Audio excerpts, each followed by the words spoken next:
سلام. انفجار دردناک بندرعباس بحرانیه که همچنان روی دست سیدعلی و سپاهش مونده و با گذشت زمان به نظر میاد با همه تلاش‌هاشون برای مالکشی همچنان پستی و بلندی‌های زمختش نور بالا میزنه و این وسط هم دائم دم خروس سپاه دیده میشه.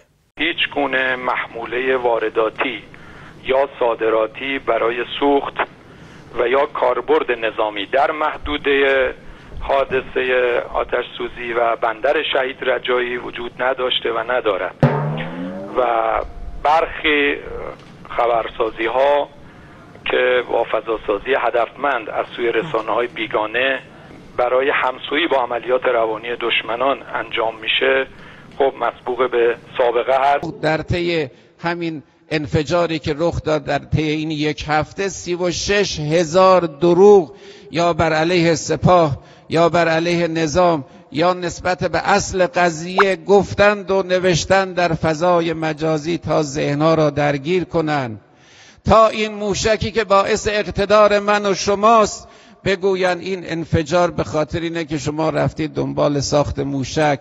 به دروغ گفتن سوخت جامد اونجا بوده آتش گرفته، این هم نتیجه رفتن دنبال بحث موشک. آره اصلا سوخت جامد اونجا نبوده، یه مقداری الکل سفید ضد عفونی و اینا بوده، پا خورده گرفته به لنگ مرغ و چای و لوازم آرایش، دیگه یک انفجاری صورت گرفته. تازه اگر هم سوخت جامد باشه مگه اصلا ربطی به سپاه داره؟ مگه سپاه اصلا دنبال ساخت موشکه؟ مگه اصلا شهر موشکی داره؟ میخوام با این دروغ‌ها ذهن بسیجی‌ها رو درگیر کنند، ولی شما درگیر نشو، شما راحت باش. توی این خبر اسوسییتد پرس ما میبینیم که اومده به راجع به بندرعباس صحبت کرده، اما به سرعت این بحث رو برده به سمت اینکه مثلا یک سوخت موشکی یا به هر حال یک انبار مرتبط به صنایع موشکی ایران منفجر شده. یعنی بحث به محض اینکه این انفجار صورت گرفت یک روایتی شکل گرفت که تشکیلات مرتبط با صنایع دفاعی ایران اومدن و یک بی احتیاطی بزرگی کردن و این کارو کردن. منم راستشو بخواید اینو انکار نمی‌کنم، ممکنه این اتفاق افتاده باشه. ممکنه، آره ممکنه. پس تا اینجا حداقل یکی از کارشناسای خودشون این که سوخت موشکی بوده رو انکار نکرد. اما یه قطار از مهرهای حکومتی بسیج شدن برای دربردن سپاه از این ماجرا. یکیش این بوفالوی نظام که میخواست تقصیر رو به گردن اون کارگرای قربانی توی بندر بندازه. اینطوری که نقل کردن میگن از ساعت در اون روز حادثه از ساعت 9 صبح از همین کانتینری که مرکز انفجار بود یه دودی بلند شده بود تا ظهری دود ادامه داشت، کسی متحمل نشد، به سراغ این دود نرفت، بعد انفجار به وجود آمد که شاید اگر همون لحظات اول به سراغ او رفته بودن این دود آتش رو خاموش می‌کردن چنین انفجاری رخ نمیداد. یعنی همه چی خوب بوده، همه چی اونجا اوکی بوده، همه کالاها سر جای خودشون بودن، فقط مثلا یه ته سیگاری افتاده توی زباله 3 ساعت هم اونجا داشته دود میکرده که بعد یهو شده اون انفجار. آخه علم الاولاغ، اون اسکل هایی که اون پایین جلوی تو نشستن 5 روز پیش توی اخبار خودتون فیلم صحنه رو دیدن، ساعتش هم دیدن، اونا رو چی فرض کردی تو؟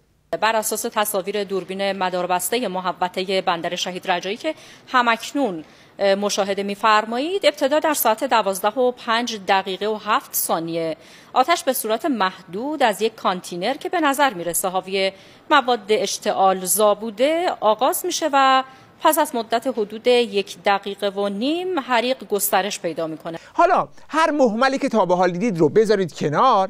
یه جاندار دیگه پیدا شد که بعد از یه هفته که ملت انواع استدلال‌های علمی رو همه جا گذاشته بودند که چه ماده‌ای میتونه این انفجار رو ایجاد کنه، با اظهاراتی مستعانطور تاریخ علم شیمی رو به قبل و بعد از جفنگیاتش تقسیم کرد و مدعی شد که یه مدل غذای خوردنی بوده که این انفجار رو ایجاد کرده. و این که اونجاها هم مواد انفجاری یعنی اون چیزی که مربوط به نیروهای مسلح باشه چیزی گزارش داده نشده. شما دیدید همه اغذیه و غذاهای خوردنی هم مربوط به اینها بوده. احتمالاً یه مواد غذایی انفجاری هم داریم که تا به حال کشف نشده. شاید از این فلفل وحشی‌ها بوده، شاید فلفل قرمز بوده، یا از اون فلفل هندی‌ها، شاید هم ترکیبی از همه اینها. ولی مهم اینه که پای سپاه و خرج موشکی وسط کشیده نشه. ما که نمیدانیم این محموله ها چه بوده است. مسلماً جو و گندم و گردو و پسته نبوده اونها که چنین انفجارات و احتراقاتی رو پدید نمی آورند. من به منزله یک شیمیست حداقل می توانم حدس بزنم که محموله هایی بوده که متضمن عناصری یا شبه فلزهایی مثل کلور، مثل اکسیژن یا مثل ازوت بوده است که اینها قاعدتاً مواد شیمیایی هستند که در سوختها به کار می روند. حالا بریم سراغ یکی دیگه که همه مالکشی‌های قبل از این سوء تفاهم بوده. این نمیاد بگه که اتفاقی نیفتاده یا چیزی نشده، میگه نه اتفاق افتاده، ولی این اتفاق همه جای دنیا میفته، جزء برنامه است. اگر نباشه باید تعجب کنی. حقیقتا حادثه تلخی بود. حوادث گوناگون برای دستگاه ها خب پیش میاد. زلزله، آتش سوزی، تخریب، عمدی، سهوی، همه جوری پیش میاد. اینکه مردم عزیز کشور ما، مردم منطقه در یک حادثه‌ای که خب اصولا نباید اتفاق بیفته و علیرغم همه این حرفا در کل دنیا هم اتفاق میفته. خیلی وقتا الان گزارش‌هایی که از کشورهای خیلی پیشرفته هم میاد یه حوادثی اتفاق میفته. بریم به 1947 بندر تگزاس سیتی در آمریکا که یک کشتی حامل نیترات آمونیاک 2300 تن محمولش بود منفجر شد، پهلو گرفته بود در بندر، منفجر شد و 600 نفر کشته شدند، بالای 3000 نزدیک 4000 نفر مصدوم شدند و این شد تلخ‌ترین حادثه صنعتی تاریخ آمریکا. فقط هم تو آمریکا نبوده، مثلا انفجار مواد شیمیایی در یک انبار کالا در چین سال 2015 باعث شد که 173 نفر کشته بشن، 800 نفر زخمی شدن. سال 2013 باز در تگزاس آمریکا انفجار 240 تن نیترات آمونیوم در یک کارخانه کود باعث شد که 15 نفر کشته بشن و همه اینها دردناکه و بالاخره میفته. اگه فکر کنی که فقط تو کشور تویی که بندر منفجر میشه، فقط تو کشور تویی که هواپیما سقوط میکنه، فقط تو کشور تویی که برق قطع میشه، اون موقع دیگه اصلا حال نداری پاشی یه کاری بکنی. اولا یه جوری میخواد قضیه رو ماسمالی کنه که انگار انفجار جزئی از فعالیت صنعتیه. یعنی اصلا شما میری توی بندر باید هر هفته یکی دو تا از این انفجارا داشته باشی. اصلا بندر نگو، جبهه بگو. اگر تا به حال اتفاق نیفتاده عجیبه. دوما اینکه کجای دنیا چه اتفاقی افتاده به چه درد ما میخوره. تو بیا بگو اون محموله که منفجر شده چی بوده، مال کی بوده، چرا اونجا بوده، کی اونو درخواست کرده بوده.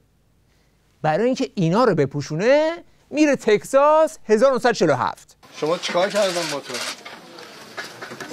بخیه خوردم. بخیه خوردی؟ خب الحمدلله چیز نگران کننده ای نبوده. البته نگرانی نداریم. من فکر میکنم اگه اینا باشه من جای تو باشم پا میشم میرم. خب الحمدلله به خیر گذشته برای شما. اصلا انگار توی لیگ دیگه است. یه هفته از آتیش خاموش نشده، 1000 نفر مصدوم و معلول و فوتی داریم، یه ملتی عزادار شدن. بعد این یارو الکی خوش اومده میگه به خیر گذشت. این خیره؟ من فیلم میدیدم رئیس جمهور ایران به یکی از مسئولین میگه که خدا رو شکر به خیر گذشت، من جای تو بودم میرفتم خونم. این تیکه رو من دارم قضاوت میکنم چه دیدم، چون واقعا برام سخت اجزاد رو دیدن. این یعنی چی؟ به خیر گذشت؟ یک نفر، نه 65 نفر، نه گزارش هایی که بالای 200-300 نفر رو مخابره میکنن. چه کسی میخواد پاسخگو باشه؟ از قضا یکی از اونایی که قرار بود پاسخگو باشه یه طوری مال دست گرفت که این فضاحت رو عادی نشون بده که بعداً توی فضای مجازی لهش کردن. اولا میخوام بگم تو مسیری که میخواستیم بندر بیایم یه چیزی که خیلی نظر منو جلب کرد زندگی عادی مردم بود.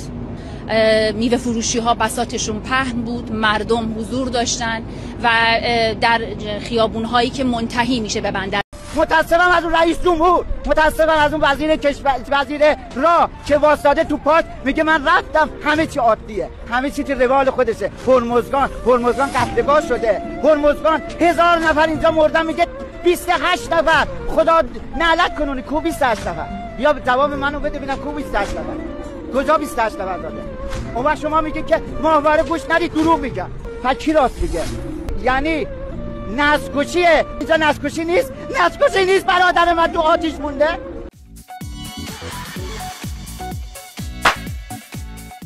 فاجعه انفجار بندر عباس از اون ماجراهاییه که حالاها جنبشون نیست، چرا که سوالات بیشماری روی میز مقامات حکومتی اومده که برای هیچ کدوم جواب قانع کننده‌ای ندارند.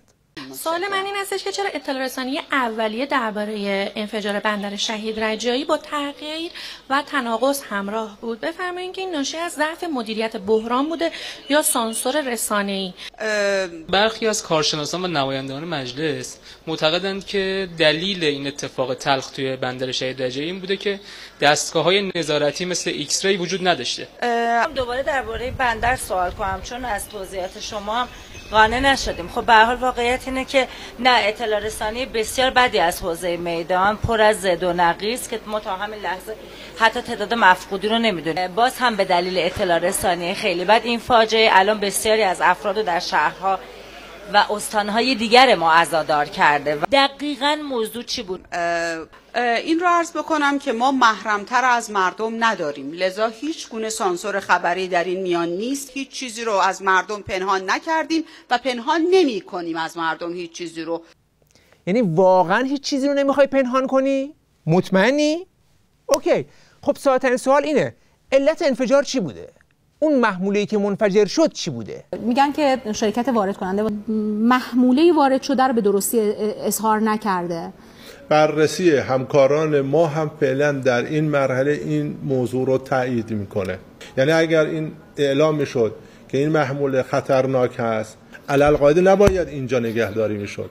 محل نگهداری در محموله ها و واردات محصولاتی که خطرناک هست معمولا در زونهای دیگر هست. دو استاندارد جهانی این هست که کانتینر کالاهای به اصطلاح آتش‌زا رو و کالاهای خطرناک رو باید سوا کنن از کالاهای دیگه و در این محوطه مستقل دیگری بگذارن که ظاهراً به نظر میرسه که این اتفاق نیفتاده. پس تا اینجا ما میفهمیم که اون ماده خطرناکه که نمیخوام بگن چیه در محل اشتباهی قرار گرفته بوده، ولی اینکه چرا اون ماده‌ای که میدونستن خطرناکه و آتش‌زاست رو بردن اونجا گذاشتن رو هنوز نمیخوام بگن. چی شد؟ مگه قرار نشد چیزی رو از مردم پنهان نکنید؟ تخلف، دور زدن قانون، عدم رعایت مقررات ایمنی و حتی اصول امور بندری و در رأس اون دروغ اظهاری و در واقع تخلف صاحب این کالا و بار که یک شرکت خصوصی هست. یعنی داره میگه هر کار بدی که میتونست در این امر انجام بشه رو اینا کردن. اینم میدونه که کی این کارو کرده، چون میگه که صاحب کالا یک شرکت خصوصی بوده. پس تو اسم شرکت رو میدونی، چرا اسمشو به مردم نمیگی؟ چرا نمیگی که به کجا وابسته است؟ اما شما در همین بندر شهید رجایی نگاه کنید، بررسی ما نشون میده در گذشتم طبق اظهار برخی کارکنان و برخی عزیزانی که در این بندر حاضر بودن، در گذشته این تکرار شده و اون هم تخلف از قانون به واسطه زد و بندهای پشت پرده، وجود رانت، کالایی که نباید در اینجا دپو بشه دپو شده، کالایی که نباید وارد بشه در بخش انبارهای عادی وارد شده، در حالی که باید در بخش کالاهای خطرناک در واقع دپو می شده. خب اینا نشان از این هستش که پشت صحنه به هر حال همین زد و بندها، همین دور زدن قانون و فسادی که در این حوزه وجود داشته باعث شده که این تخلف بزرگ صورت بگیره. ببین طرف قشنگ دستش تو کارا، میدونه کی با کی چه معامله‌ای کرده، قبلا چه رانت‌هایی داده شده، ظاهرا خودش هم دستش توی این معامله‌ها بند بوده، ولی با همه اینها نم پس نمیده. پس شفافیت با مردم چی شد؟ پس میبینید که هیچ موضوع کشف نشده‌ای وجود نداره، هیچ کار کارشناسی هم نیاز نداره، همه اسناد دستشون هست، یه سند اکسل دیگه باز میکنی میخونی، همه چی روشنه. همه اسامی رو میدونن، کی این محموله رو درخواست داده، صاحب کالا کی بوده، بار چی بوده، چرا بار رو اینجا گذاشتن، همه‌شو میدونن. ولی اتفاقا هدف پنهانکاری از مردمه، وگرنه اینا نمیدونن اون کالایی که میتونه انفجاری معادل 50 تن TNT ایجاد کنه چی بوده؟ اعلام کردن که موادی هست که برای امور کشاورزی و بهداشتی مورد استفاده قرار میگیره. این دو ویژگی که میگه اتفاقا دو تا از ویژگی‌های همون ماده خطرناک سدیم پرکلوراته که این حتی جرأت آوردن اسمشو نداره. این ماده استفاده دوگانه داره، هم غیر نظامی و هم نظامی، که البته اینجا این یارو روش نمیشه بگه که این ماده برای سوخت جامد موشک هم کاربرد داره. ضمناً ناگفته نمونه که سدیم پرکلورات صنعتی یا همون مدل غیر نظامی درجه خلوصش پایین‌تره و به احتمال زیاد نمیتونه چنین انفجاری ایجاد کنه. بنابراین چنین انفجاری که میتونه توی چند کیلومتری پنجره رو بشکنه و تکه‌های شیشه رو مثل تیغه توی دیوار فرو کنه و حفره‌ای به عمق 30 متر ایجاد کنه، معلومه که ناشی از سدیم پرکلورات با درجه خلوص بالا، یعنی برای کاربرد نظامیه. محلی که انفجار صورت گرفته و گودالی تقریبا به عمق 30 تا 40 متر و شعاع 200. فکت هایی که دلالت میکنه که این انفجار مربوط به مواد به کار رفته در سوخت موشک بیش از حد زیاده که بشه انکار یا تکذیبش کرد. اینکه دو تا کشتی ایرانی به نامهای گلبن و جیران در ژانویه گذشته توی بنادر چین 1000 تن سدیم پرکلورات بارگیری کردن یک فکته که از مدت‌ها پیش رسانه‌های غربی هم درباره‌اش نوشته بودند. همون موقع، یعنی در زمستون گذشته هم این موضوع رو افشا کرده بودند که با این حجم از این ماده خطرناک میشه خرج موشکی 260 موشک میانبرد رو تامین کرد. The chemical can be used to produce at least 260 mid-range ballistic missiles. The two vessels are controlled by a US-sanctioned affiliate, Islamic Republic of Iran. بعد اینکه این کشتی‌ها چه مسیری رو طی می‌کنند و در بهمن گذشته به بندر عباس رسیدن هم یک فکته، چون هم مسیرش ثبت شده، هم عکسای ماهواره‌ایش قبل و بعد از خالی کردن بار در بندر عباس در همون زمان منتشر شده. سدیم پرکلورات معمولاً در بسته‌های کوچک 25 کیلویی یا در کیسه‌های بزرگ 1 تنی جابجا میشه. در فیلمی که از لحظه اول شروع آتش سوزی منتشر شده، ما یک لیفتراک رو می‌بینیم که 2 تا از این کیسه‌های 1 تنی رو با تیغه لیفتراک بلند میکنه و بعد از طی مسیری اونها رو میذاره توی کانتینر. ولی به محض بیرون اومدن از کانتینر که ساعت 12:05 رو نشون میده، این مواد مشتعل میشه. حالا اگر فیلم صحنه انفجار رو از زوایای دیگه هم دیده باشید، میبینید که در اون محوطه پر هست از این کیسه های سفید رنگ سدیم پرکلورات. مثلا در این صحنه شما 2 تا کمرشکن پر از این نوع کیسه ها میبینید که در مسیر مرکز آتش بودند و تلاش میکنن در آخرین لحظات دنده عقب هم بیان، که نشون میده در این روز در این اسکله مشغول جابجایی این محموله خطرناک بودند. یا علی نداره که اینجا همه خارج شدن. رنگ آتش و رنگ دود حاصل از اون هم شباهت زیادی به نمونه‌های آزمایشگاهی سوزاندن این ماده و همچنین شباهتی هم به رنگ سوخت موشک‌ها داره. همونطور که ملاحظه می‌کنید ماده بسیار حساسیه که با کمی حرارت و ترکیب شدن با چوب سریع مشتعل میشه.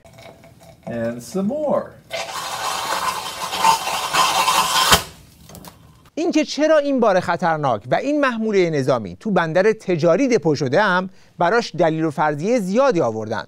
مثلا اینکه میخواستن تحریم رو دور بزنن یا میخواستن یواشکی موشک به نیابتی‌ها تو یمن بفرستن، چون از این کارا قبلا زیاد کرده بودن. نزدیک 19 سالشه در اسکلر فعالیت داره، فعالیت کانتینری کنن دیرین همین نوع شرکتی مختلفه. به هیچ وجه کانتینری که حاوی مواد آتشزا خیلی خطرناکن و هیچ وجه کاملا سکرت. آقا کانتینر نه من نوعی فکر کنم آقا کانتینر بار چیپسه و عنوان یه چیپس ولی برخورد کرد. خب و عنوان یه چیپس ولی برخورد کرد. ولی اگر بیش نه آقا کانتینر حاوی ماده رادیواکتیو، حاوی نیترات، حاوی فلان بیسان نحوه برخورد مول کانتینر جور ترک فرق کرده. انگار کانتینر لنا پر خوب باید نگهداری بکنم که اون گهنه ایمه کانتینر خالی بارگیری کردیم، ایمه کانتینر خالی وطن آقا کانتینر ماهیت خالیه بارگیری کردیم نه سل یمن و در اردن لورو گرتن از آقا بار سلام محمد.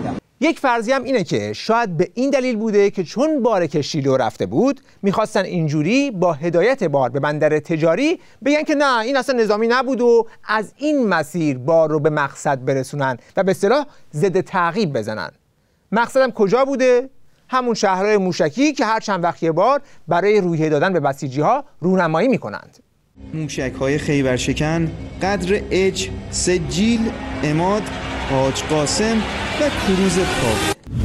اون موقع که میگفتی ماشاءالله داره باید فکر اینجاشم میکردی که ساخت این موشک ها برات گرون تموم میشه و این تازه شروع بدبختی هاشون در سال 404. در اردیبهشت سال 403 یه حادثه به وجود آمد. رئیس جمهور به اتفاق چند نفر به شهادت رسیدن و دنبال سرش حوادث جانکاهی به وجود آمد که سال 403 رو در کام ما تلخ کرد و متاسفانه در اردیبهشت 404 هم این حادثه به وجود آمد. آینده جوری نشه که دنبال این حادثه باز حوادث تلخ دیگری به وجود بیاد و حادثه اردیبهشت در واقع سلوحه حوادث تلخ در سال 404 برای ما قرار بگیرد.